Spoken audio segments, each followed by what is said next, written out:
Tonight, we step into the silence of the frontier, where winter nights tested not just your strength, but your will to see the morning. The wind cuts deeper than any blade, the darkness feels endless, and even the smallest mistake could be your last. If these kinds of hidden survival stories speak to you, I'd be glad to have you along. So consider subscribing and leaving a like. And in the comments, let me know where you're listening from and what the night feels like where you are. It's always striking to see how many different corners of the world gather here together. Now, wrap yourself in a blanket, let the room grow still, and join me as we discover why one cold night on the frontier could be impossible to survive. You think staying warm is easy? Light a fire, throw on a coat, crawl under the blankets. But on the frontier, warmth wasn't a single action. It was a system. The cabin you built and sealed, the fire you managed through the night, the clothes and food that either trapped heat or drained it, even where you chose to sleep, and how families worked together when stoves went silent. One mistake could leave you worse off by morning, and sometimes all it took was the faintest draft. Imagine you settle in for the night believing you've done everything right. The fire gives a steady glow, blankets weigh down comfortably, and the room radiates what feels like safety. For a few moments you might even feel proud. Outside it's bitter cold, yet inside you've carved out warmth. Then something nudges you awake. Your nose tingles colder than expected. A slow thread of air brushes your face, so faint you half convince yourself it's nothing. That tiny current is the kind of flaw that makes every effort unravel by the time the night is over. The culprit hides at the base of the door. A narrow crack, so minor you likely never bothered to notice, becomes a pathway for cold air to press through. Heavy, sharp, and constant, it sinks to the floor like invisible water, spreading across the cabin without pause. You breathe it in without realizing. It carries no sound, no drama, but every minute steals heat you thought you'd secured.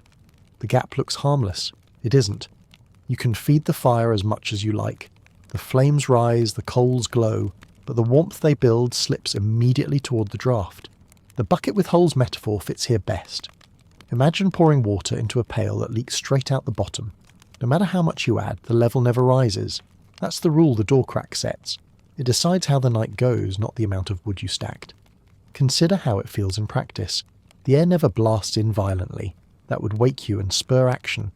Instead, it glides, thin and quiet, brushing skin and lowering your temperature in slow degrees.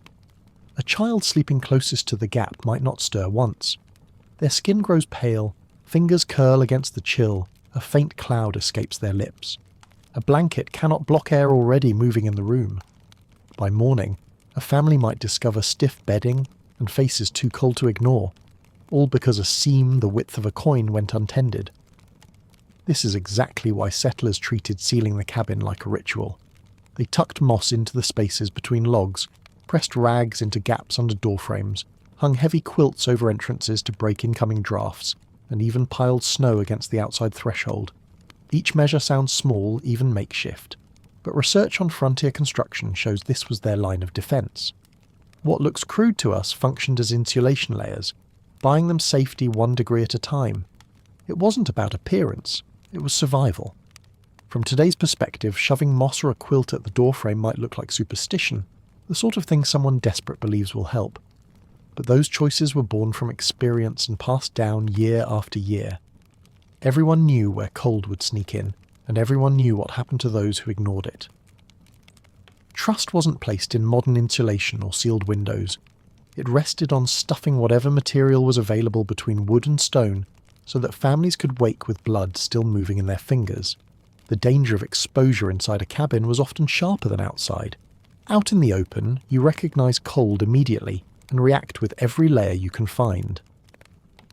Indoors, the fire fools you into thinking the problem is solved.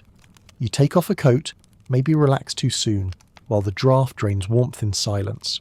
By the time your body notices, the loss has already taken hold. Hours in a compromised cabin often carried harsher outcomes than a day spent braced against open wind. The proof comes with dawn. Morning light reveals frost clinging to the edge of your blanket, water jugs frozen in place, and your breath rising in the same room you thought was sealed. The fire did its job, but the crack rewrote the terms. Give that weakness a few more nights, and it means illness spreading, coughs lingering, and strength thinning out before midwinter even arrives.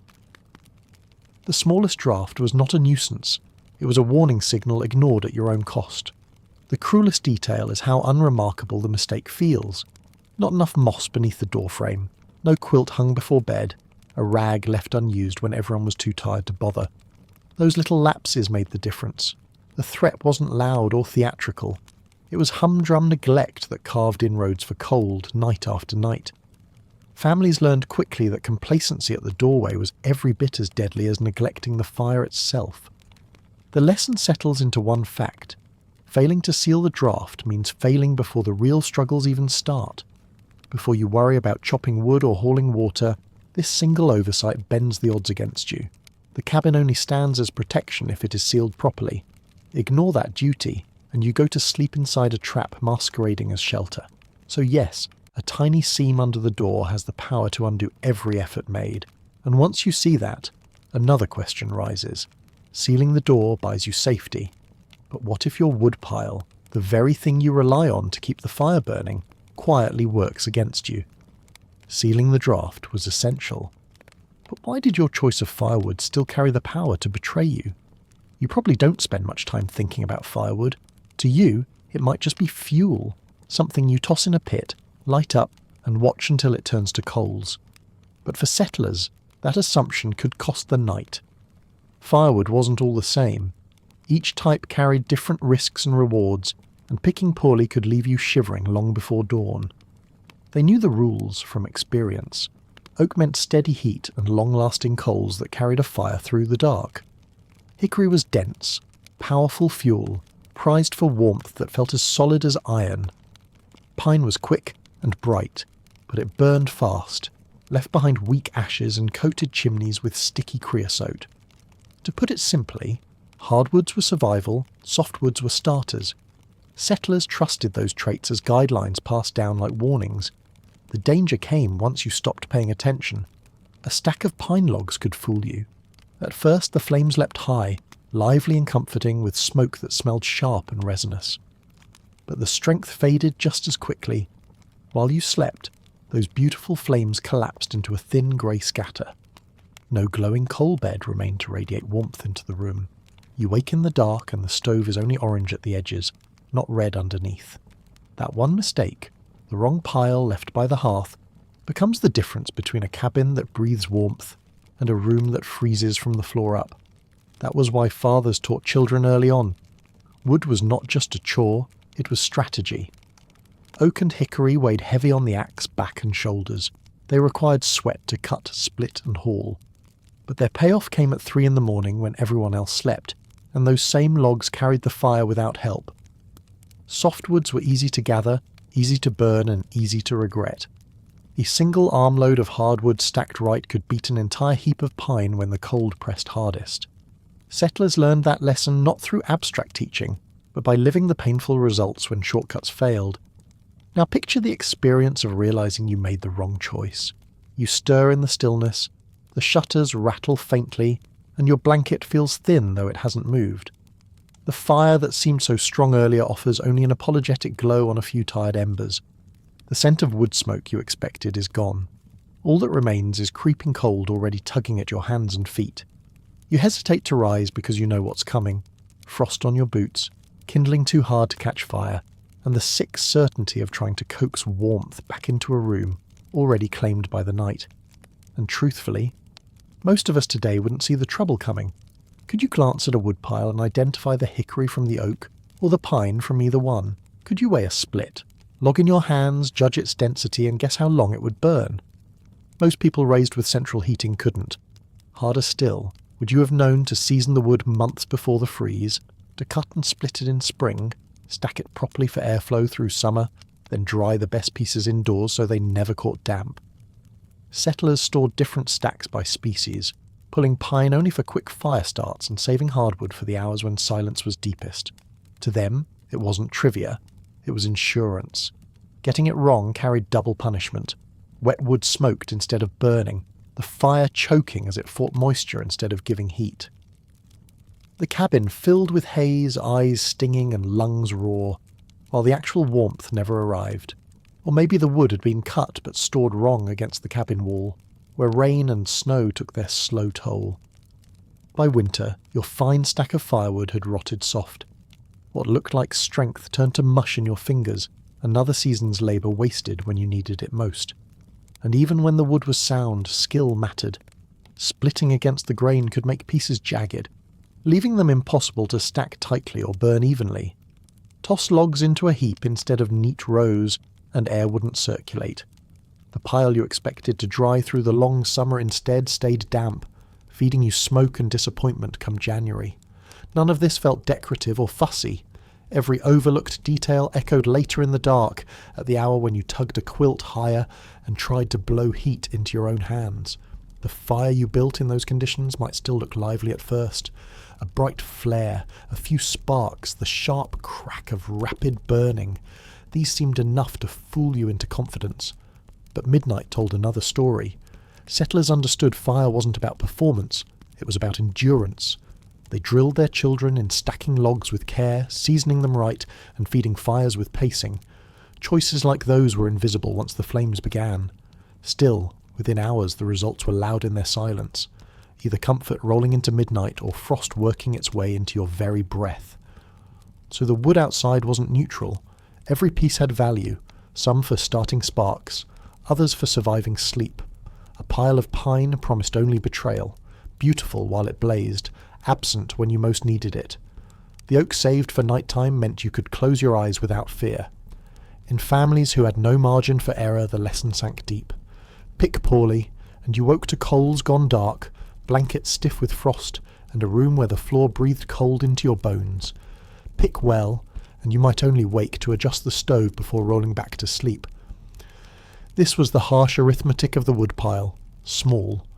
Choices amplifying by hour until survival bent one way or the other. And yet, even when fuel was perfect and the fire steady, risk remained. Heat rises and drafts flow in ways you cannot see. All it took was placing your bed against the wrong wall, in the coldest corner of the room, for every effort at the woodpile to fall apart. Even with the right wood, placement mattered. Where you slept could undo all of it. Where you laid your head inside a frontier cabin wasn't a matter of comfort, it was survival. The stove stood at the core, a circle of warmth holding back the dark, and every step away from it meant colder air, creeping drafts, and walls that bled frost from outside in. Families didn't gamble with where they slept, they arranged it with care. Children and cradles were drawn close, the strongest adults pushed farther out, each place chosen with purpose. The danger came clearest at the north wall. During the day it looked harmless, sturdy logs stacked tight. But by midnight frost formed quietly along the inside, thin white veins spreading downward. A bed pushed against that wall became a freezer more than a refuge. You'd feel it not as a rush of air but as a slow weight through the blanket. Fingers stiff by morning, a faint crust of ice where your breath had settled overnight. One simple choice of position could undo every other effort. Families understood it wasn't just about arranging beds near or far. They built small solutions into their homes. Raised sleeping platforms helped lift bodies above the coldest air pooling on the floor, and pine boughs packed into the crawl space below gave just enough insulation to blunt the chill that seeped upward. They knew the floor was not neutral. It was another path for cold to claim you if ignored. Small acts supported this strategy in quieter ways too. Settlers made use of heated stones, setting fist-sized rocks by the stove until they glowed with hidden warmth, then wrapping them in cloth and nestling them beneath bedding. Those stones shed slow heat for hours, combining with careful placement to make fragile pockets of comfort survive through the night. It wasn't luxury. It was an improvised buffer between living bodies and a house that otherwise worked against them. Children were always the priority. Cribs were tucked within reach of the stove's warmth, but not so close that sparks or stray coals could cause harm.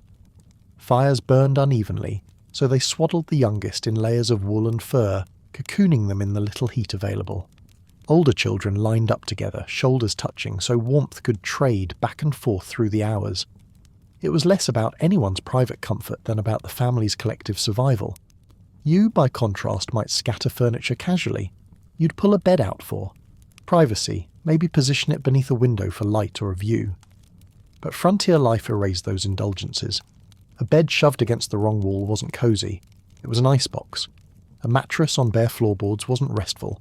It was an invitation for creeping cold to drain you from below. Luxuries of space and layout didn't exist when the walls themselves turned against you overnight. Drafts didn't roar like storms, and that made them more dangerous.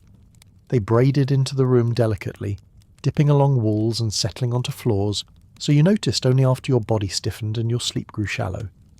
Families sensed these lines of movement. They remembered which corners stung in last year's storms, or how the wind angle changed when the weather swung east. If beds were too far from the fire or pressed too close to seams between logs, consequences followed. Blankets stiffened, joints ached, and ice traced along small puddles left on the plank floor. To modern instincts, all of this feels alien. We trust thermostats to carry a blanket of heat evenly across a room, no matter where the bed stands. In that world, placement means nothing. On the frontier, warmth radiated like a lamp, touching only what fell within its narrow beam. Beds weren't arranged for preference. They bent toward the stove, huddled like orbiting satellites around its limited pull. The stove itself became the household's anchor. Its glow defined how far families could stretch. Parents judged placement with caution, close enough to comfort, far enough to avoid sparks or blankets smouldering. The gamble each night was whether the fuel would last until dawn, or the hearth dim too soon. 2 feet nearer or farther could mark the boundary between making it to morning, gently drowsy, or biting down on chilled lips while you stirred awake. That is why settlers never trusted blankets alone. Woolen layers helped, but they were no shield against steady drafts creeping over you for 8 hours. A bed against the wrong wall left you waking stiff, fingers burning with cold, even while the fire threw healthy light at the other end of the cabin. The room was not even, and pretending otherwise brought reminders in cracked lips, hard limbs, and restless nights. Sleeping in the coldest spot wasn't a minor mistake. It was a hazard learned quickly and painfully. The stove might have fought nobly, the door might have been sealed tight, and the firewood stacked just right. But press your body against frozen logs, or lie low on a floor uninsulated from the ground, and the night belonged to the cold all the same. Settlers balanced their survival on maps of invisible air currents, and the hidden threat of frost that crept from the walls inward. Placement helped, but what you wore indoors mattered almost as much.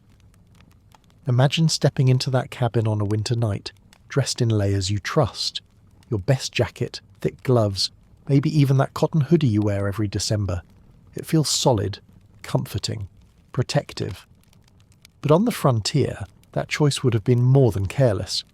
It could have been the very mistake that left you colder and weaker before morning arrived. Cotton didn't announce its betrayal right away. It waited until sweat, snow, or melting ice found it. Then it showed what it really was. A fabric that pulled heat straight out of your body. Wool was the opposite. It wasn't glamorous, and nobody praised it for style. It was survival, plain and steady. Its fibres trapped small air pockets, keeping warmth even when damp. Sweat, snow, freezing rain. Wool absorbed them and still offered insulation. Cotton did none of this. Once it got wet, it stayed wet. It plastered itself cold against skin, creating a constant leak of heat. But to be fair to history, the settlers weren't absolutists. Cotton sometimes had a narrow role, like a thin undersock inside a wool one, pulling sweat away before wool carried on the real work. The frontier wisdom wasn't that cotton always killed, but that wool had to be the barrier standing between your body and the deep cold. Picture yourself heading to the woodpile in cotton trousers. The run outside is short, maybe 5 minutes, just long enough to chop and drag a log or two. The fabric soaks the sweat instantly. You're moving, shoulders warm, breath sharp through your nose. But as soon as the work ends, you stop, and so does your body's heat. Within minutes, that damp cotton grips your skin. It cools faster than your body can recover, an icy sleeve pressing against your back. The sweat you thought was harmless just turned into ammunition against you. Worse still, cotton froze stiff. A soaked sleeve or pant leg stuck to your body like a sheet of glass, hardening as the temperature dropped. What felt like comfort indoors became a cage outdoors. Every gust of wind pulled more warmth out of you. You could bundle up in more cotton layers, double shirts, thick trousers, and still the problem spread. Insulation was never about thickness. It was about whether the cloth partnered with you when moisture came. And with cotton, The answer was always no. That quiet betrayal misled many. Cotton had weight. It felt heavy and secure. Pull enough of it on, and you believed you were safe. But moisture ignored illusions. Damp cotton set off a slow slide, body temperature dropping, mind growing sluggish, hands refusing to grip tools. A fire might burn in the corner, but it couldn't chase the chill plastered against your skin. That process wasn't dramatic. It was patient. And out in frontier reality, patience was just as lethal as any sudden storm. Settlers didn't phrase it in dramatic lessons. They saw outcomes, and they remembered. A father misjudged a walk across a snowy field in cotton trousers. He came home stiff and coughing. A child wandered too far from the cabin in cotton socks that never dried. She returned with purple skin and pain that never faded. Those stories settled the rule. Cotton had its season in summer, where its lightness kept heat away. But for sleet, ice, and endless wind, wool was the only safe choice. Scratchy or not, uncomfortable at times, it was the material that parents stacked on their children without hesitation. Today most of us overlook this. Store aisles in December pile up flannel, fleece blends, and cotton-heavy jackets. At home, central heat and heated cars disguise the weakness. A wet hoodie doesn't kill you when a thermostat clicks on 5 minutes later. But imagine removing those safety nets. No insulated boots stamped with ratings. No electric dryers humming at night. Then the truth clears. Cotton forgiven nothing. Once wet, it clamped to you. Every shiver dug deeper, until cold stole the strength you assumed was guaranteed. Doubt it. Picture yourself caught in a storm. Snow piles on your shoulders, sweat builds from frantic work, and all your cotton layers are slicked through. They cling tighter as you cool, pulling heat outward. Wind gusts press the chill across your back through arms and legs. The fire is not close. Blankets are not close. And your efforts to move just spread sweat further. Resting makes you freeze. Running makes you drip. In both cases, hypothermia lingers right behind. Wool, though, offered grace. Even wet, it held warmth. Parents wrapped children in wool layers that looked bulky and old, stitched and restitched through years of wear. Every sock, cap and scarf was lined with it, and those items rotated endlessly. Mothers set damp wool socks near the stove each evening, steaming them back to life while keeping spares neatly ready for the next day. The practice sounds fussy now. Back then, it was simply defence. When survival worked at this scale, each overlooked layer could decide whether the family faced morning whole. Layering mattered as much as material. A thin cotton sock sometimes sat beneath a wool to wick sweat, but never alone, never as insulation. Wool handled the heavy lifting. Coats, mittens, scarves, even threadbare scraps carried decades of service. Their wearers didn't mind scratchiness. They feared cold marrow and slowing breath. That experience carved the lesson deeper than any book. Cotton wasn't a neutral choice. It was a gamble with too many bad outcomes. Take a modern hoodie indoors. It feels safe. Imagine wearing it out to split wood in freezing rain. It drinks water, freezes at the cuffs, and stiffens at your elbows. Back inside, you sit by the fire, confident for a few minutes. Then the damp spreads downward, and warmth never returns. You're shivering under blankets, confused why comfort turned sharp. It wasn't the fire failing. It was the fabric you trusted from the start. The frontier families summed it into 2 words: cotton kills. It wasn't hyperbole so much as shorthand for a risk that had proven itself too many times. Cotton was fine in summer, fine indoors. But in storms or long nights of damp, it pulled your body into the cold's arms. The rule didn't need polish, just memory. Children learned it as clearly as fire safety. Adults lived by it because forgetting meant a burial. Clothing wasn't fashion. It was armour, and armour only held if it worked with the body rather than against it. Wool built that armour. Cotton, in the wrong season and wrong place, tore holes through it. Many soft layers meant nothing if water sat heavy and heat drained away anyway. That truth underwrote every winter decision. Clothes made or broke you. But even the best clothing couldn't help if the fire itself misbehaved. You finally get the fire lit, and for a few seconds it feels like victory. Flames leap high, sparks snap up the chimney, and the room fills with a glow that looks like safety. The sight even coaxes the thought that you've already conquered the night. But a bright flame is not the same as lasting heat. What you built is a flare, dramatic, noisy, and doomed to collapse before long. Without a base of steady coals beneath it, every burst of fire is only a show, and when the blaze drops, the cold steps right back in. That's the mistake people made then, and still make now. They chase spectacle. A quick pile of logs and plenty of flame feels protective, and so you relax. But settlers knew better. Fire was endurance, not theatre. You needed coals to carry the night. A coal bed rich with heat glowed in deep orange silence, steady enough to warm hours after flames settled down. Families knew the method by heart. Start with small kindling to wake the embers, then feed in larger seasoned wood piece by piece, aiming not for flash but for depth. Done right, the base didn't just keep the cabin warm, it let you survive the hours you couldn't afford to tend it. That was the difference between failure and rest. Banked fires carried through the dark because families added thicker hardwood logs, closed the stove damper to slow the draft, and even laid thin ash over coals to restrain their burn until morning. It was deliberate, calm work. Logs weren't tossed in at random. They were placed with space for air so the fire could breathe, then left alone once the rhythm caught. The goal wasn't endless flames. It was that steady hum of a coal bed deep under the logs, dependable and quiet, the kind of orange that promised you'd still feel warmth when you woke to frost at the windows. Most mistakes came from impatience. You build a strong flame too fast, and before midnight your stack of wood is gone. Or you crowd pieces too tightly, suffocating the fire until it smoulders instead of heating. Some people jam more logs at the wrong time, snuffing out the fragile airflow. Others poke endlessly, never letting the coals form, chasing sparks as if sound and light were signs of success. Each choice chipped away at what mattered. Settlers called this kind of fire useless noise. It looked alive, but it had no staying power. Now imagine your own version of that failure. Midnight comes, and the dance of flames fades down to thin charred fingers. The stove glows softly but doesn't radiate.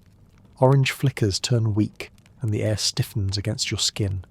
You breathe out, and instead of warmth misting through the air, you see each cloud hang longer, colder, almost solid. By then the poker in your hand is slippery from numb fingers. Each strike rattles without purpose as the room slowly hardens around you. Panic drives the next mistake. You shove in more wood, hoping to rekindle, or stab the coals too often. For a moment the flames spring back, and you sigh in relief. But they fall again, quicker this time. The routine repeats: grab wood, push air, stab and jab like it's a fight. And every time you do, the coals burn out instead of build. You've created sparks that sprint, not roots that last. Instead of nursing the fire back into rhythm, you become its saboteur. So sure of yourself with the poker, yet blind to how fragile you've made it.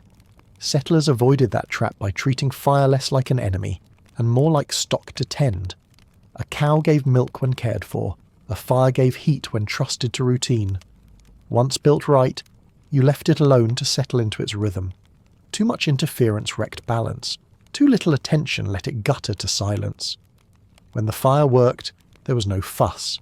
Just that low, sustained coal bed glowing with a colour almost alive.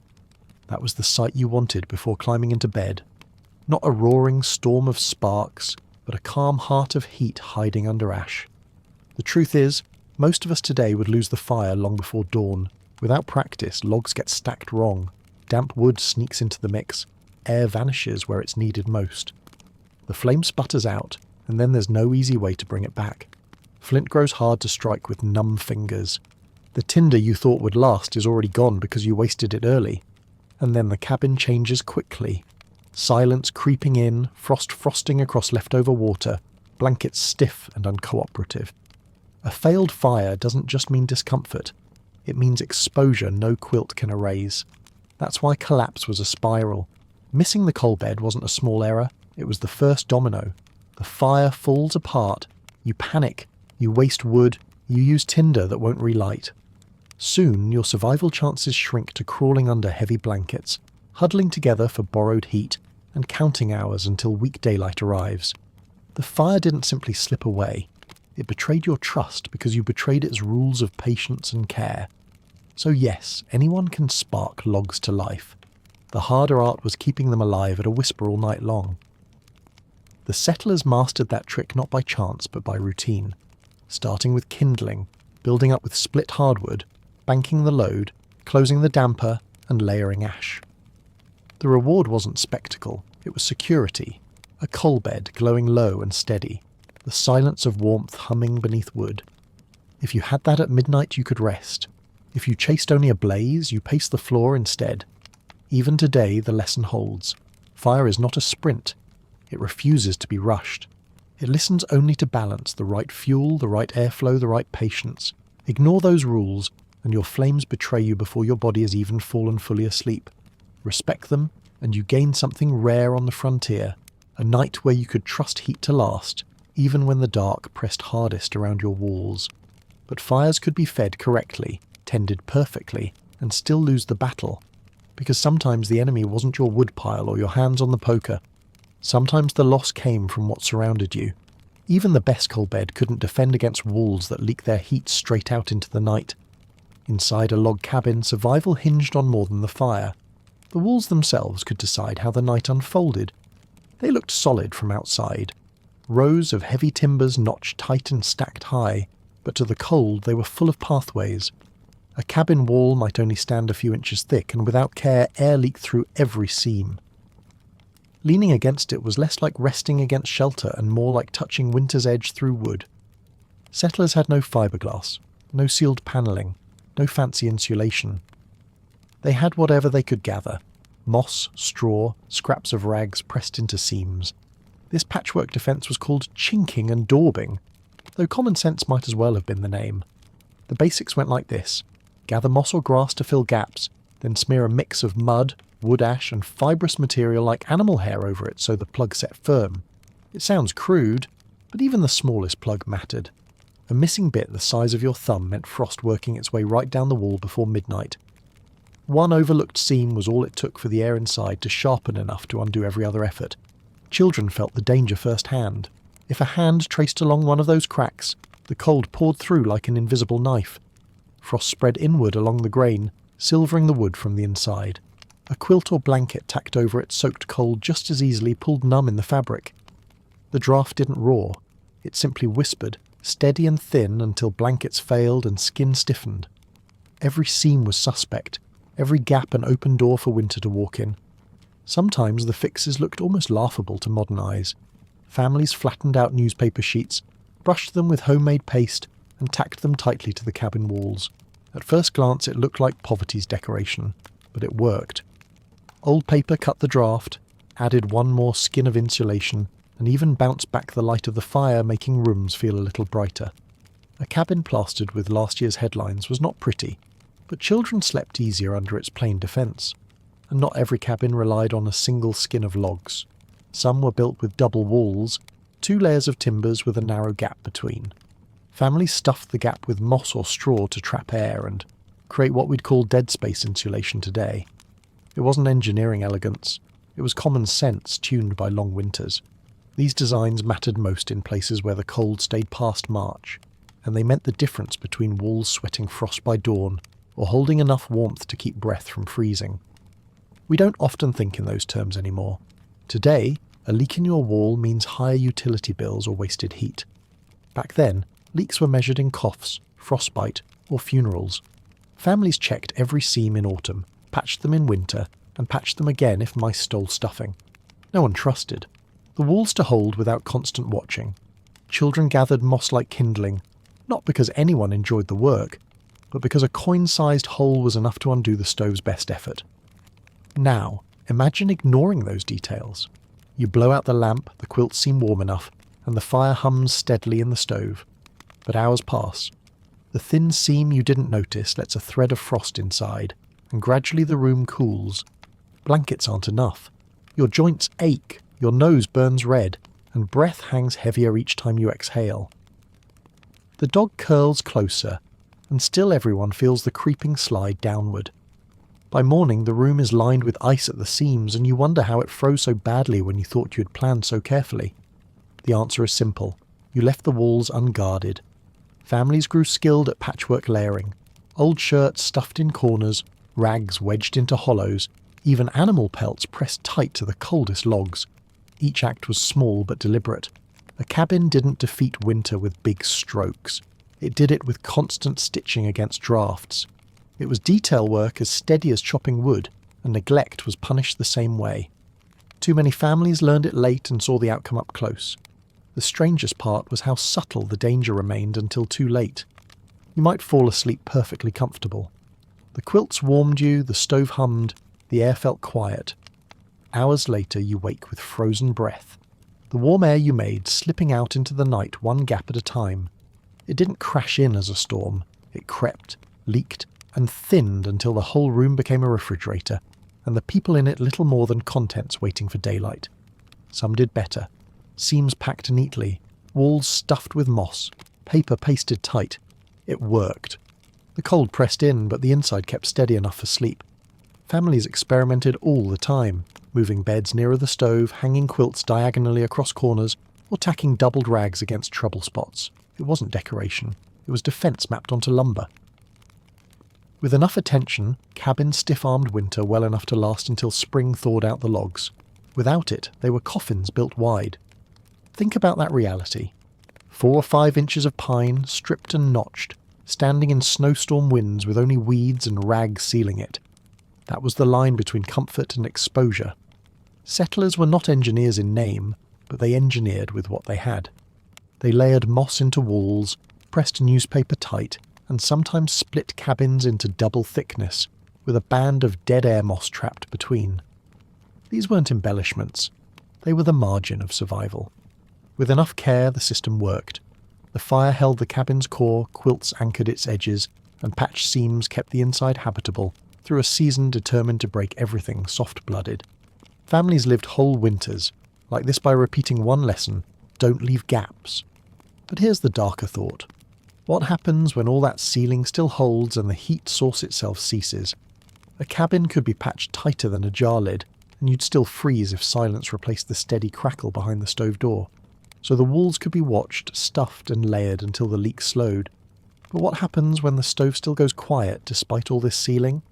There's a sound you come to trust on a winter night inside a cabin. The steady crackle, the low pop, even the occasional hiss of sap inside the stove. Those sounds mean the one thing keeping you alive is still working. When they fade, the silence doesn't crash in. It seeps, quiet and heavy.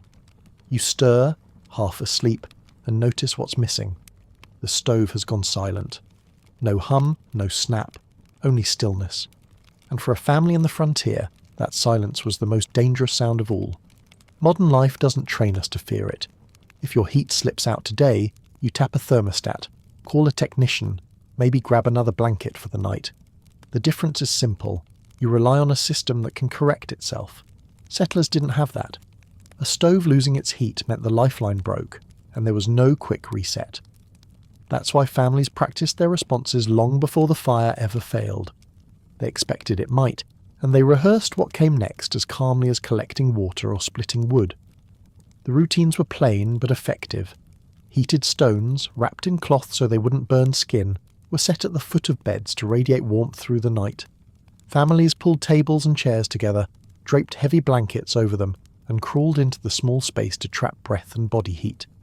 And when things grew dire, dogs and livestock were drawn closer to sleeping spaces, their bodies adding to the shared warmth without fuss. These weren't frantic improvisations. They were quiet, deliberate measures drilled into habit. The backup plan when silence replaced the stove's voice.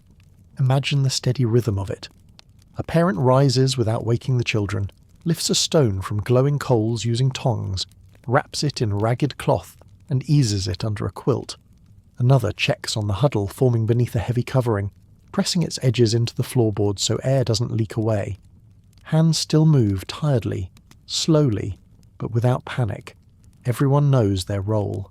The small routines weren't heroic, they were ordinary. That was the point. You responded as though silence were expected because it was. To our ears, it might sound claustrophobic or harsh, but it saved warmth degree by degree. Inside a blanket cave, your breath condensed in damp beads along the fabric.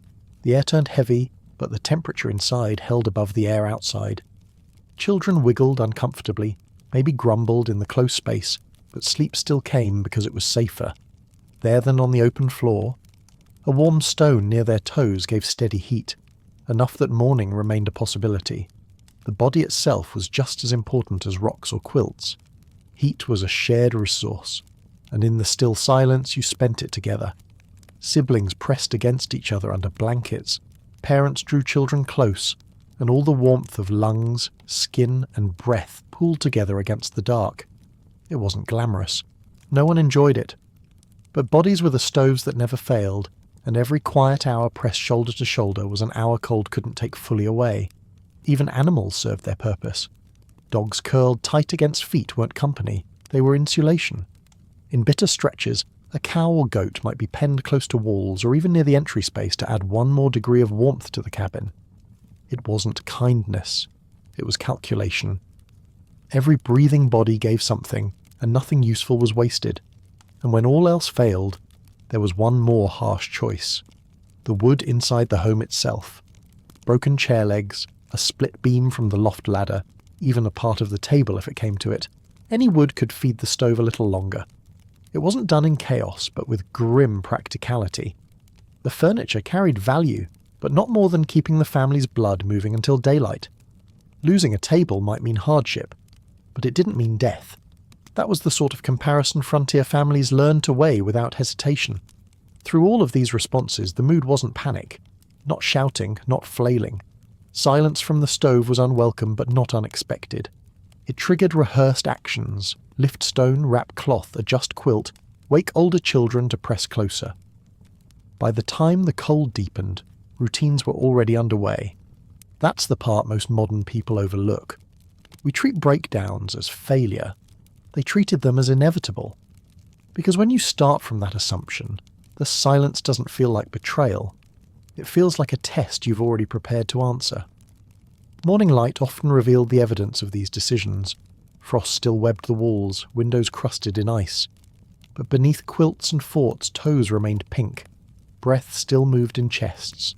The stone in the bed cooled to a harmless lump. The animals stirred and stretched, and the family rose slower but intact. The stove had gone silent, but the routine carried them through. And yet, the story didn't end when the embers failed. Rocks and huddles bought time, breath and blankets bought hours, but the body itself remained vulnerable. Cold still sought weakness, especially at the edges, the fingertips clumsy on a match, the toes too stiff to walk. Survival wasn't only about keeping the whole house warm. It was about keeping the body usable through the long silence. If stones and shelter bought time, the next priority was keeping fingers and toes alive long enough to dawn. You glance down and notice your fingers have lost their colour. They aren't pink anymore. They're pale, stiff, almost waxy in the half-light. At first you tell yourself it's just the cabin's chill or maybe from chopping wood earlier. But the right thought follows quickly. This isn't just the cold. This is frostbite beginning its slow claim, and on the frontier that was a signal you couldn't ignore. Pallor, numbness and loss of feeling. Those were the earliest warnings, and pain often appeared later, which is exactly why detection early mattered most. Frostbite wasn't an oddity.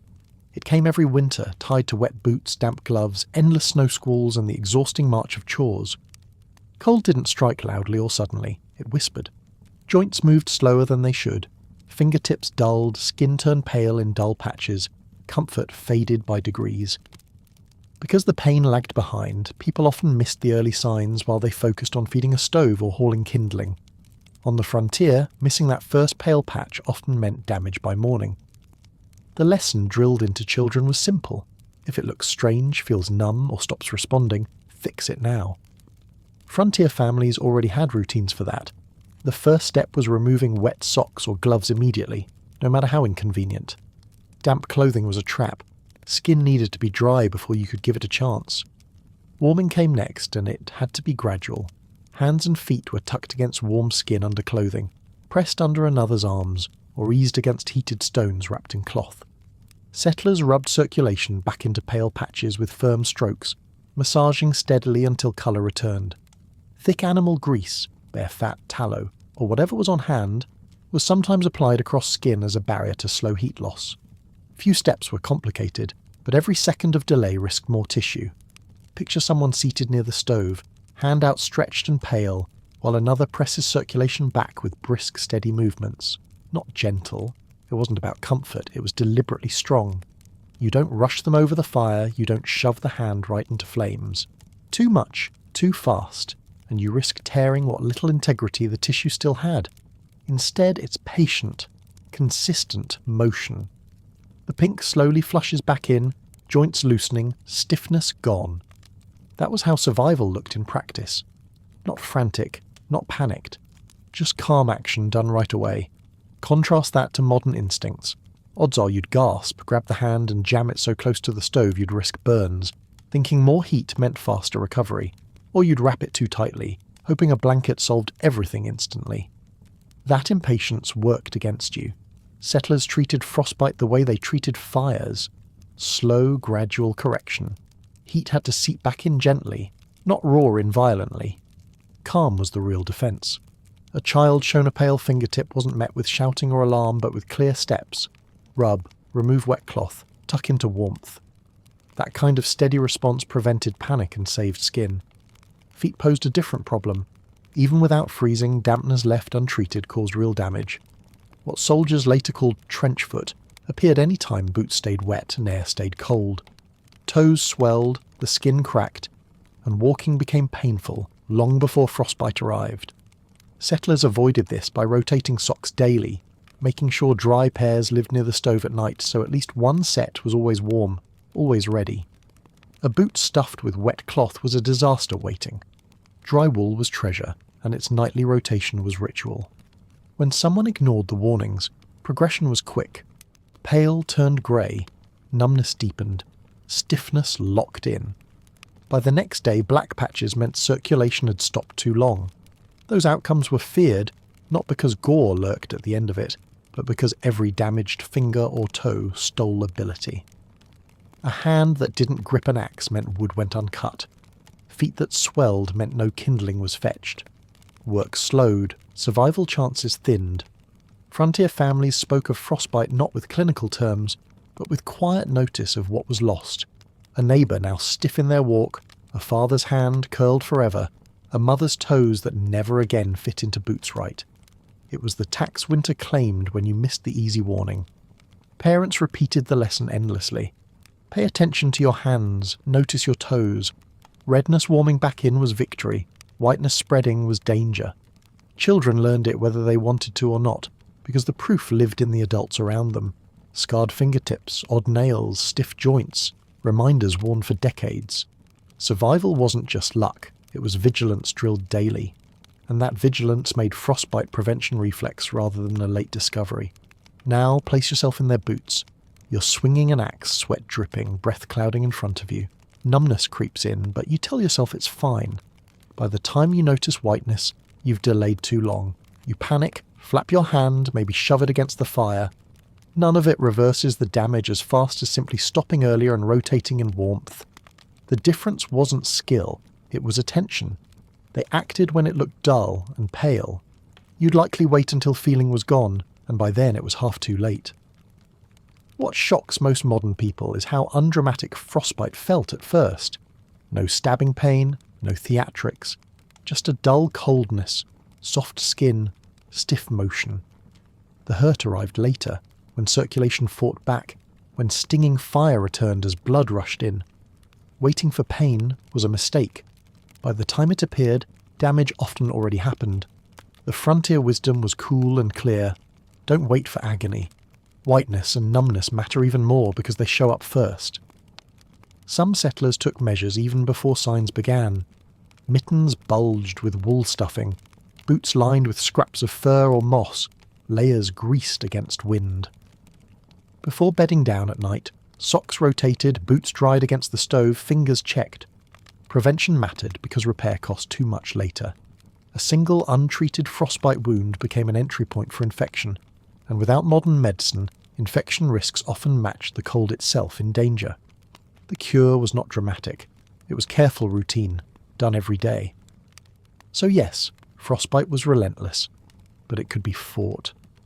Remove damp clothes, bring warmth back slowly, rub circulation into pale fingers, grease exposed skin, Keep socks dry and rotated. These weren't tricks. They were the script you followed, written by winters that left no margin for error. It was calm repetition that made survival reliable. Even today, you'd probably dismiss the warnings because they seem boring. Pale fingertips, stiff joints. You'd wait for drama, for stabs of pain, for something cinematic. And that delay would cost you. The frontier proved otherwise. Whiteness, numbness, quiet signals. That was when you acted. The ones who noticed early finished winter intact. The ones who didn't carry reminders the rest of their lives. And even if you managed hands and feet perfectly, there was another truth to face. Clothing, stoves, blankets, and quick reflexes all mattered, but your body still fought with whatever fuel you gave it. Even treated hands and dry socks require steady fuel, because what you eat at night changed how long your body could resist the cold. Eat the wrong thing before bed, and instead of keeping you steady through the night, it could leave you colder. That thought feels strange at first. You assume a hot drink, a sweet bite, maybe even a splash of whiskey would carry you through. But frontier families understood differently. Food wasn't enjoyed for comfort. It was measured like fuel. The real question wasn't taste, but whether a meal burned quick and fizzled out, or whether it lingered slow and strong through the hardest hours of sleep. Take your usual instincts. A piece of bread or cookie, maybe a drink loaded with sugar. It feels like fuel. And it works for a little while. Warmth rushes in, blood races, and your face may even flush. But then sugar burns out faster than it arrived, the heart slows, blood cools, and instead of feeling sharp, you sag into drowsy chill. That crash was dangerous on the frontier, because there were no second chances waiting in the pantry. Sugar gave you fast sparks, but it abandoned you when you needed those sparks most. Alcohol played its own cruel trick. A mouthful seemed to heat you instantly. Flushed cheeks, warmth spreading down the chest, quick comfort flooding through. But that warmth was blood pulled to the skin, dispersing the very heat you needed to hold inside. A sip that looked protective was actually opening the door wider for the cold. Settlers weren't fooled. Spirits lifted courage or eased pain, but they never trusted it to carry bodies through the night. Depending on drink to survive, the deep cold was as foolish as leaving the stove door open to let the fire breathe. The lesson became clear. Fast warmth wasn't real warmth.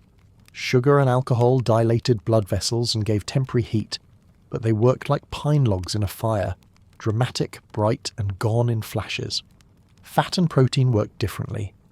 They released energy slower, steadier, like oak embers carrying a stove until morning. The families who lasted built their meals around that truth. No food embodied that principle more than pemmican. Born from indigenous practice and quickly adopted by settlers, it was a dense slab of dried meat, rendered fat, and berries pressed together into something that looked crude at best. Yet inside that unremarkable lump was both energy and endurance. Fat for long, steady burn and protein to keep muscles working. A handful of pemmican outlasted loaves of bread when measured by hours of steady body heat.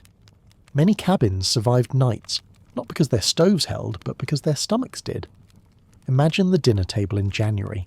No cakes, no sugared finish. Just thick stew greying with fat, dried venison chewed slowly, pemmican wrapped and waiting. To modern taste it might feel heavy, even unpleasant, but to them every bite was calculation. Settlers weren't cooking for joy, they were rationing warmth for the dark. Parents swallowed the greasiest cuts without complaint because those cuts meant one more hour their children slept through the storm with colour in their skin. Hydration mattered too. Families leaned on hot broths or weak tea laced with a little honey. Steam gave comfort on the lips, warmth spread. Inward and fluid offset the drying air of the stove. Hot liquids didn't only comfort, they tempered and steadied a system drained by cold air and heavy food. Those simple measures were part of the whole routine, another small thread of warmth woven into the night. Picture yourself by comparison. You stack your table with warm bread, sugared drinks, maybe a sweet coffee after dinner. You sigh, full and certain the chill won't touch you. Hours later, you jolt awake, teeth knocking. Your body ran the fire too fast, sugar burned first, alcohol bled heat out, bread gave too little to last. You had food in your stomach, but it abandoned you when endurance mattered. Settlers would have recognized the mistake instantly. You had fueled yourself like pine wood, bright in a flash, grey and empty after midnight. This wasn't just theory. Families learned from failure they could not afford to repeat. The wrong fuel didn't necessarily mean starvation. It meant cooling too fast, muscles clumsy when rising to stoke the fire, feet slower to fetch wood, hands too stiff to relight. Plenty of people died with food still in their bellies, but of the wrong kind, meals that misled by burning out too quickly. The cost wasn't a bad night's sleep, it was survival itself. That reality stripped food of its joy. What we call comfort food today would have been betrayal in a January cabin. Cakes, spirits, bread rolls, all beautiful distractions, but each left bodies brittle by the hour. Instead, comfort meant bowls greasy with marrow, meats thick with salt, broths heavy with bone and root. Every meal was stencil work against the coming night, built to last, not to please. Narratives like pioneer food traditions often glamorize it now. Rustic stews, roasts by the fire, hearty fare from simpler times. But in the moment, dinner wasn't aesthetic, it was math. Calories divided into hours, hours into sleep, sleep into whether there was strength to cut wood again tomorrow. Sugar couldn't pay that debt. Fat and protein could. You weren't eating for satisfaction. You were building warmth the same way you built a fire, piece stacked on piece, timed for endurance. So put it plain. That hot dram or sweet roll made you feel secure, but stole the reserves you truly needed. Fat and protein, dense, heavy, and often unpleasant, kept blood warm in silence when the fire went quiet. Families framed meals not as choices but as insurance. The bite mattered more than the stove's glow because when one dimmed, the other carried on. Food was never just food in those cabins. It was insulation tucked beneath skin, timed release of heat packaged carefully in stew or pemmican. Get that choice wrong, and blankets, coal and moss all failed together. Your stomach marked the true line between surviving until daylight or waking up trembling. And if strong adults required careful choices and slow-burning meals to stay steady through the night, what of the children with smaller bodies and thinner reserves? That was the sharper test. The same cold, but a frame less able to resist. Small bodies burned through their fuel faster, and families had to find ways to shield them. The smallest members of a household were always the most at risk. Nights when grown men struggled with the cold were far harder on children, and families knew this without question. Inside a cabin where the stove dimmed low and drafts slid across the floorboards, children were the first to suffer. Their bodies lost heat faster, and they couldn't resist the slow creep of frost the same way adults could. That reality shaped nightly routines, directing every choice of placement, clothing, and shared warmth toward keeping them safe. Position mattered most. A crib never sat by a log wall or in a distant corner. Instead, parents tested and measured where the stove's warmth reached. They found the arc of air that extended outward, not too close to risk sweat or sparks, not so far that breath froze against blankets. Within that narrow zone, cradles were placed deliberately. Heated stones wrapped in cloth often joined them near the bedding, trading their quiet heat throughout the night. These were not improvised guesses, but tried and repeated practices, learned from the cost of being careless. Furniture itself followed the stove's circle. Beds for adults were shifted outward, leaving the centre for younger bodies. Children's bedding lined up nearest while parents willingly slept farther, where drafts pressed harder. It wasn't sentiment, it was allocation. Adults took the colder spots because they had the greater chance of enduring them. If stones and the stove fell short, these choices gave children the best odds. Everyone in the household understood the rule without needing it spoken. Clothing came next. Wool was treated as an expectation more than a preference. Socks, mittens and caps stayed on even under quilts, since bare skin lost heat quickly once the fire quieted. Mothers layered available cloth tightly, piecing together scraps of fur and patch quilts until as little skin as possible was exposed. Damp fabric was removed at once. Even a wet mitten was swapped immediately. It wasn't about softness or comfort. It was about blocking the cold from reaching a body that had little to spare. When layers of wool and fur weren't enough, heat came from the stove in smaller ways. In the evenings, before families retired, stones were set near the fire until they held steady warmth. Wrapped in rags or scraps of cloth, they became quiet companions beneath bedding. A father might wake in the dark, cross to the stove, stir coals, and add another heated stone by his child's feet. The action wasn't dramatic, it was simply part of a routine, that mixture of constant attention and practical adjustments that defined life through winter. Mothers contributed constant vigilance. They tucked bedding tight, filled gaps against drafts and checked without pause for limbs exposed to the air. Blankets were shifted, furs moved, and clothes changed when dampness risked heat loss. The work often looked less like rest and more like guard duty. Each movement, however small, reinforced the system meant to carry a child past the coldest hours. When the cabin floor chilled hardest before dawn, it was sometimes that constant vigilance alone that tilted the balance toward survival, and beyond stones, quilts, and clothing, families relied on the oldest form of warmth, each other. Children weren't left alone to sleep in corners of the room. They were pulled in close. Parents pressed them between adult bodies, generating a zone where shared heat gently pooled. Brothers and sisters often slept lined up shoulder to shoulder beneath one quilt, not as a comfort ritual, but as a necessity. The combined heat of many bodies created something the stove alone couldn't always sustain. This close arrangement ensured that even when the fire waned, warmth still circulated among the group. From a modern perspective, that closeness feels unusual. Today we consider private beds and personal space as measures of care. On the frontier, that very separation would have been an error. A child isolated too far from others risked waking weak and chilled, or not waking at all. Families treated the cabin not as a space divided into rooms, but as a single organism arranged around survival. Beds were moved, quilts overlapped, spots reassigned, all engineered not for comfort in our sense, but for efficiency against the cold pressing from outside. This coordination never meant certainty. Even with planning and close care, many families lost children not through illness alone, but because bitter nights tipped the scales. These losses reinforced what families already knew. Survival wasn't an individual achievement, it was a group response. A warmed stone mattered because it was paired with extra wool. Extra wool held better because quilts were adjusted in the night. Grouped sleeping held them steady when both of those failed.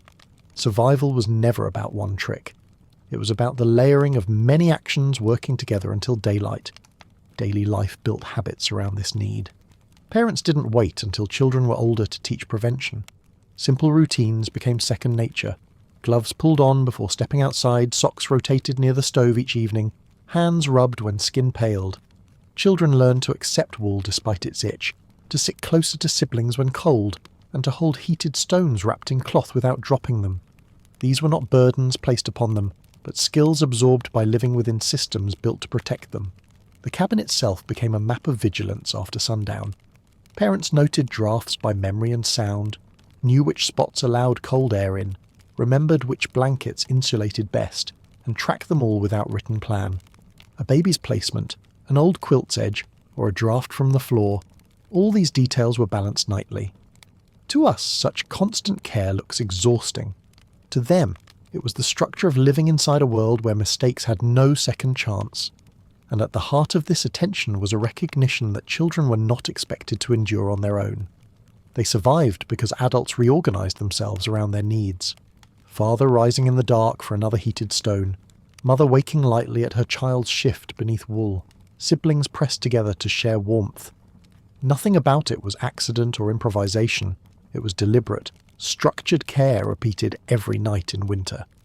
When it worked, mornings meant children waking stiff but still warm enough to move, ready to slip socks onto dry feet and pull close to the stove while parents coaxed coals back into flame.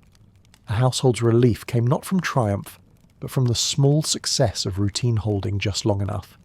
When it faltered, consequence came immediately. The difference between those mornings was measured not in comfort, but in survival. In this way, winter taught families one unrelenting truth. Every safeguard depended on the next. There was no single act, no singular solution. Warmth came from construction, clothing, food, shared sleeping patterns, and constant attention. Remove one piece, and the rest bent under the strain. These systems worked in tandem, each part reinforcing the others, and if the chain broke, it broke first for the smallest. These systems, construction, clothing, food, sleeping patterns work together. Remove one and the chain weakens. Step into a frontier cabin on a winter night and you'll quickly realise that survival wasn't guaranteed simply by having 4 walls and a roof. The bitter cold of the American frontier, whether in the northern plains, the Appalachian backwoods, or the mountain settlements further west, could reach temperatures that made every detail of construction and habit a matter of life and death. Among the most overlooked but vital elements was the door itself, and more specifically, the seal around it. Modern homes rely on insulation, weather stripping, and tightly fitted frames, but frontier cabins were built with the simplest of tools. Logs notched together left gaps. Doors were often made of rough planks, bound with wooden pegs or iron nails and hung on crude hinges. Without a proper seal, icy air pushed in relentlessly. To a visitor stepping into such a space, the difference might not seem catastrophic. Just a draft, a chill at the ankles, or a flicker in the lamplight. But to those who lived there, a draft meant the difference between waking alive or slipping into hypothermia before morning. The science behind it is simple. Warm air rises, cold air sinks, and in an unsealed cabin, that cold poured in under the door like an invisible flood. At first, the fire crackling in the hearth masked its presence. The radiant heat from flames licked at the skin, offering comfort, convincing the family that all was safe. But as the hours dragged on, embers dimmed and the door's draft settled in. Cold pooled across the floor, creeping up slowly, numbing toes, stiffening fingers, and finally stealing the body's ability to regulate heat. For frontier families, especially those in isolated cabins far from towns or forts, sealing that door was as critical as chopping enough wood. Animal hides, moss and strips of cloth were pushed into the cracks. Some settlers tacked leather straps or stuffed straw into the frame. Even then, vigilance was constant. A child stumbling against the door in the night or a careless hand leaving the latch unfastened could undo hours of preparation. By dawn, frostbite could claim extremities, and in some cases entire families froze just steps from safety. Consider what it meant for a traveller arriving late, pounding on a cabin door after dark. To open and admit him was an act of charity, but it also let in a rush of air so bitter it could set the cabin's survival at risk. Families weighed compassion against danger, sometimes welcoming a stranger, other times refusing and praying for forgiveness. In frontier diaries, these choices are recorded with quiet anguish. To let the door remain open too long could doom everyone inside. The draft was not the only danger. Cold air inside the cabin created condensation along the logs. Overnight, that moisture froze, widening cracks further. A poorly sealed door became worse as winter deepened, and constant repairs were needed. Hides stiffened, cloth wore thin, and snow pushed against the walls, testing every seam. What modern people would consider trivial maintenance was, on the frontier, a never-ending battle against an enemy that never tired. The irony was that some settlers believed a small draft kept air fresh. The fear of stale, smoky air convinced them to leave gaps around doors or windows, but fresh air in a January blizzard was lethal. Families that clung to this belief often woke to disaster. Fires that died too soon, infants whose breath slowed and stopped, parents too weak to stir from their beds. The lesson was harsh and unforgettable. Comfort was no excuse for vulnerability. Even the act of locking or sealing the door carried ritual weight. At nightfall, the latch was checked again and again. Mothers tucked rags tighter. Fathers wedged planks across the bottom. Children were warned not to touch it. In their minds, the cold outside was a predator, always searching for an opening, and the door was the last line of defence. Imagine lying down in that cabin, the fire burning low, blankets pulled tight, and listening to the faint whistle of air through an imperfect seal. Each gust made the embers dance. Each draught reminded you that death was just beyond the threshold. Sleep did not come easily, for to sleep too deeply meant not waking again. Families huddled together, sharing body heat, trusting that the door would hold, and when morning came they counted survival as another victory over an enemy that never ceased its attack. For us today, the idea of dying from a draft around a door seems almost absurd, but for those on the frontier, it was an ever-present danger. The cabin was both sanctuary and trap, and the smallest oversight could turn its shelter into an icebox. The lesson was clear, passed down in every community. seal your door well, for even the smallest crack could let death inside before morning. On the frontier, the line between warmth and death was drawn not only by the flames in the hearth, but by what fueled them. To modern ears, firewood might sound like the simplest part of survival: gather it, stack it, and burn it. But to those living through the brutal winters of the 19th century, the choice of wood was as critical as sealing a cabin door or storing food. Select the wrong type, and your fire could betray you before the night was through. The first rule of firewood on the frontier was dryness. Settlers called it seasoned wood, logs that had been cut and left to dry for months, sometimes for a full year before being used. Freshly chopped green wood hissed and sputtered when lit, its moisture turning to steam. Instead of a steady flame, it smouldered, producing more smoke than heat. In a cabin with little ventilation, that smoke clung to lungs and eyes, filling the room with choking haze. Families who relied on green wood for warmth often faced the double misery of cold draughts and stinging smoke, a combination that left them gasping through the night. But dryness was not the only concern. Different woods carried different properties. Hardwoods like oak, hickory and maple were the gold standard, dense, long-burning, and able to hold embers deep into the night. A bed of oak coals could last until morning, allowing a family to stir the ashes and revive the fire without starting from scratch. Softwoods, like pine or spruce, burned quickly and brightly, but they produced sparks and creosote, a tar-like residue that built up inside chimneys. In the wrong conditions, that residue ignited, causing deadly chimney fires that consumed entire cabins in minutes. Imagine the terror of waking to find your roof ablaze in the middle of a snowstorm. The fire meant to protect you, now destroying the only shelter you had. Diaries from frontier families tell of nights spent outside in sub-zero cold, watching their homes burn to the ground, their possessions and food stores lost, their survival thrown into sudden doubt, all because the wood they had chosen left a poison hidden in the flue. Even within categories of hardwood and softwood, choices mattered. Birch burned hot but fast, leaving no lasting coals. Elm, twisted and stubborn, was notoriously difficult to split, yet some settlers relied on it when nothing else was available. Ash was considered a gift because it could burn even when freshly cut, a rare exception to the rule of seasoning. For a family caught unprepared by an early frost, ash logs could mean the difference between a cold night endured and a cold night that killed. Collecting the wood itself was another ordeal. In deep winter, men trudged into forests waist-deep in snow, axes slung over shoulders, searching for deadfall or standing timber that could be cut and hauled back. Each swing of the blade cost precious energy, and every trip risked frostbite or exhaustion.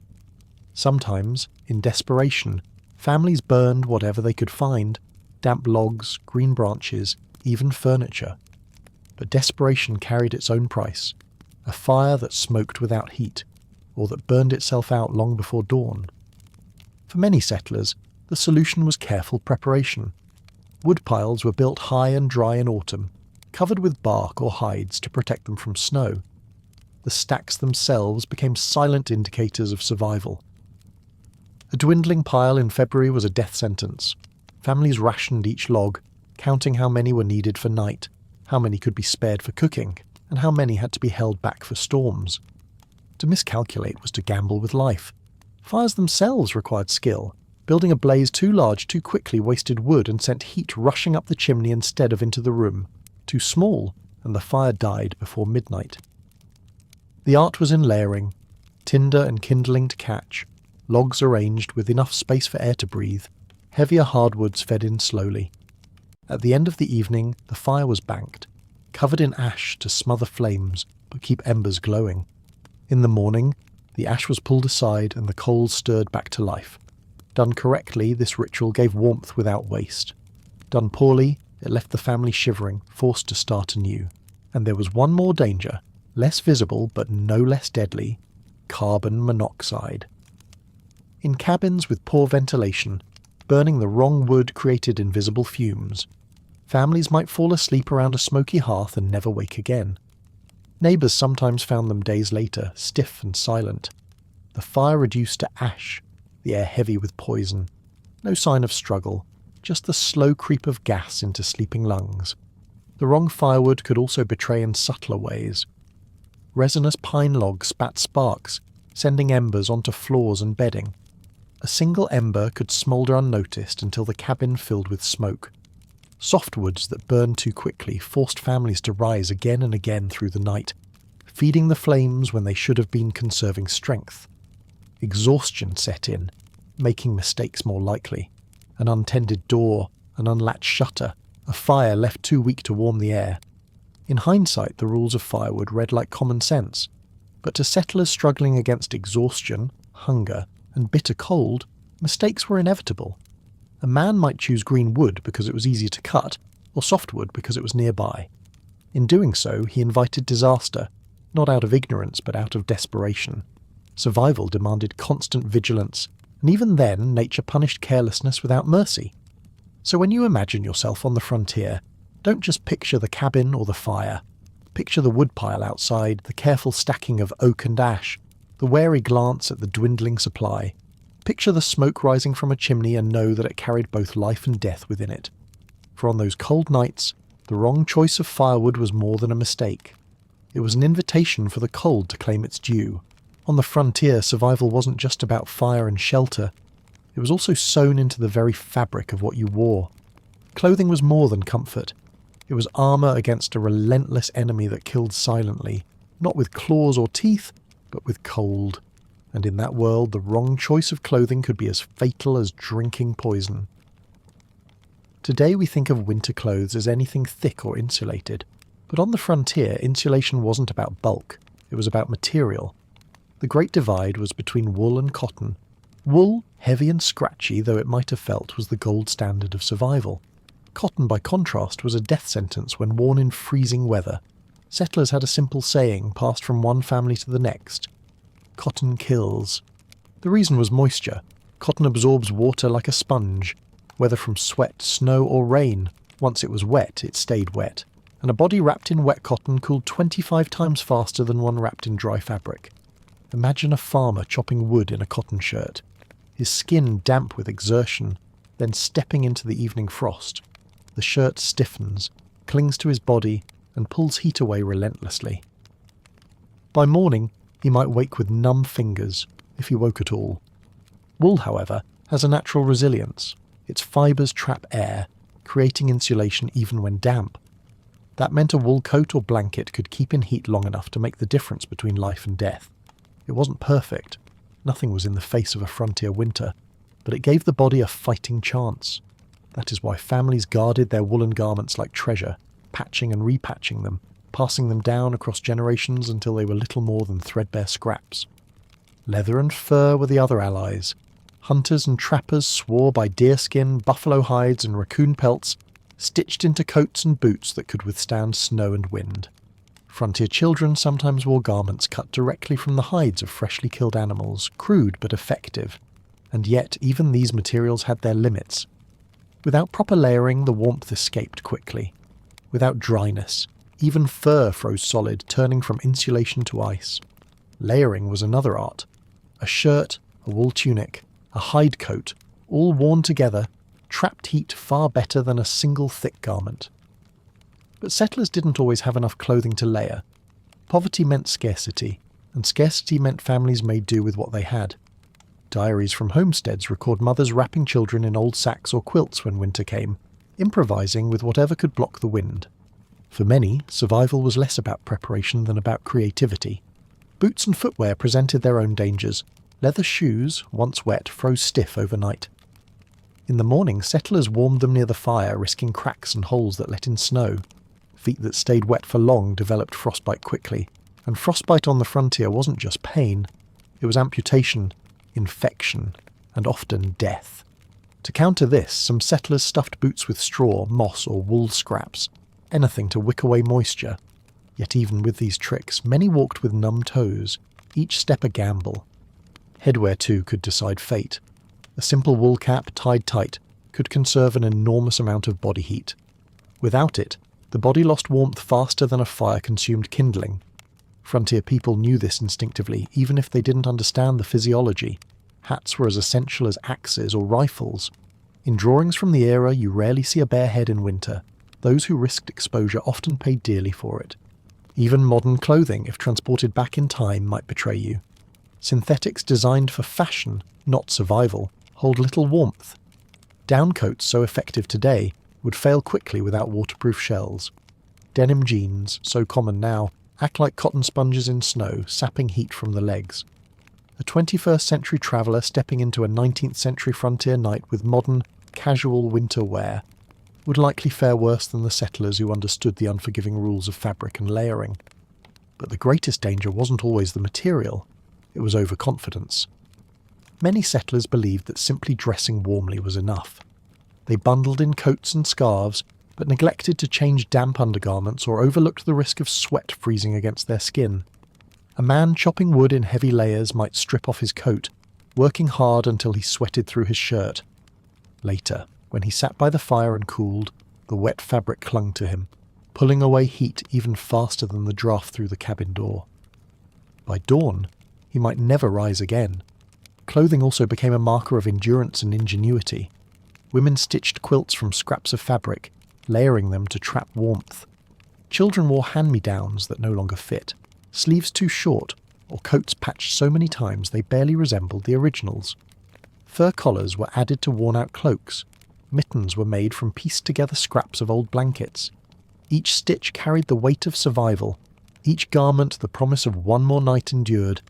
And yet, even with the best clothing, the cold was relentless.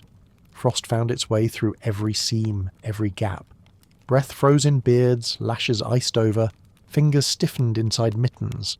Survival meant not just owning the right garments, but using them wisely, keeping them dry, layering them carefully, and never letting pride or ignorance tempt you into neglect. So when you imagine yourself stepping out of a cabin into the winter night, don't picture your modern jacket or insulated boots. Picture instead a wool coat, heavy and worn, patched at the elbows and shoulders, wrapped tight with a scarf stitched from scraps. Picture boots stuffed with straw, a cap pulled low, gloves of stiff leather lined with rabbit fur. Picture a family gathered by the fire, garments steaming faintly as they dried, each one a testament to the daily war against the cold. On the frontier, clothing wasn't style, it was survival. And to choose wrongly, to trust cotton, to forget a cap, to let garments stay wet overnight, was to let the cold in, closer and closer, until it claimed what fire and shelter had fought so hard to preserve. Survival on the frontier rested on details more than drama. Structure, double walls, chinking and snow banked outside. Fuel, seasoned hardwood stacked for coals that lasted until morning. Routine, wool on skin, heated stones under quilts, and the quiet sharing of warmth. Every element had its role, shaping nights that could either carry a family through or steal them away quietly. Today, modern comforts blur those lessons. Central heating, electric light, and climate controls create a sense of effortless security. Which of these small survival details surprised you most? Take a moment to reflect on how much precision once stood between warmth and disaster.